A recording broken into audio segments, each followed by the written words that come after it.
Tim and Cindy, I want to do a little quote here directly from your book. And you say, this extended nomadic lifestyle has been both good and bad on our health. Obviously, all the exercise and fresh air has been great for our fitness, but of course, fitness is only one component of health.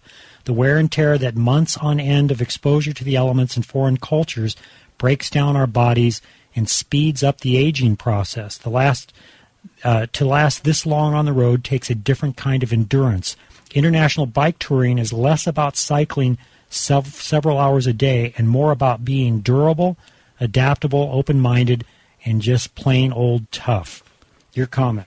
Well, that's true. I'd have to say, after being on the road for this long, some of our health problems have been the most challenging of anything. I would much rather ride up the Andes for 3 days and down for 1 day than have to deal with health problems. And most of the time, it revolves around bacteria problems, stomach ailments. Tim contracted a parasite that just totally drained him of any energy, and it took a long time to figure out what was wrong with him.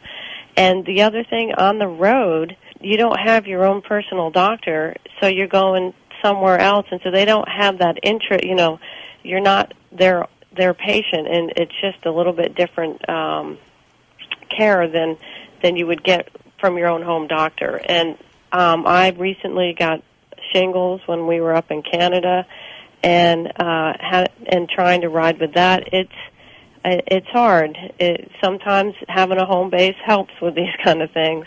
Some of the wear and tear just comes from being outside all the time, and in the wind, and in the cold, and in the rain, and you get kind of weathered. Where living indoors, you don't. So, it's a lot of sun, it's a lot of wind, it can be cold. So there's a lot of just exposure to the outside that's tiring, and then just so much stimulus. We're always learning something new, and if we're in a foreign country and there's new foods and languages and money, and you really get bombarded with information, and it's tiring in a different kind of way, kind of a mental tiring.